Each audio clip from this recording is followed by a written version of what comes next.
Hi! இன்னைக்கு Monday morning எழுந்த உடனே ஃபர்ஸ்ட்டு வேலை வழக்கம் போல டீ வச்சுட்டேன். என்னன்னா, நான் ஃபர்ஸ்ட்டெல்லாம் வந்து டீ குடிக்கிறத வழக்கமா வச்சிருப்பேன். என்னோட ஓல்டு வீடியோஸ் பார்த்தாலே தெரியும். அதுக்கப்புறம் நடுவுல கொஞ்சம் மாத்திட்டேன். ஆனா, எனக்கு என்னன்னு தெரியல, காலைல எழுந்துக்கும்போதே கொஞ்சம் பசி கொடூரமா இருந்துச்சா, சரி ஃபர்ஸ்ட்டு டீயே குடிச்சிருவோம்னு சொல்லிட்டு டீய போட்டு ரொம்ப நாள் ஆகுது நாங்க 3 பேரும் ஒண்ணா உட்காந்து குடிச்சு. சரி இன்னைக்கு மார்னிங் அத பண்ணோம். பாப்பா தூங்கி பொறுமையா தான் எழுந்துப்பா. அதுக்குள்ள வந்து தம்பியும் கிளம்பிடுவான். தம்பி எப்பயும் போல ஃபர்ஸ்ட்டு கிளம்பிடுவான். நான் நிதானமா தான் சாப்பாடு செய்வேன் நானு. இன்னைக்கு வந்து ஒன் பாட் ரைஸ் தானேன்னு சொல்லிட்டு நிதானமா பண்ணேன்.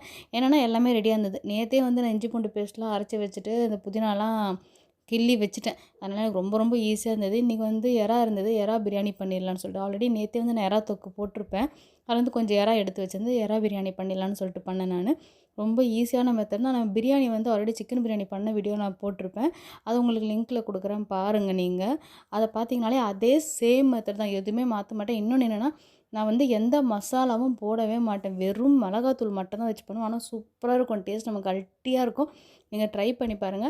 தொட்டுக்க வந்து ஒண்ணும் வைக்கல. நான் முட்டை மட்டும் தான் வச்சேன். முட்டை எங்க வீட்ல ஒரு ஒரு வெரைட்டி சாப்பிடுவாங்க. அதுக்கேத்த மாரி வச்சு, பசங்களுக்கு ஸ்நாக்ஸ் வந்து கேக் வச்சு அனுப்பிட்டேன். இன்னைக்கான வீடியோல அடுத்த வீடியோ என்னன்னு பார்ப்போம். பாய்.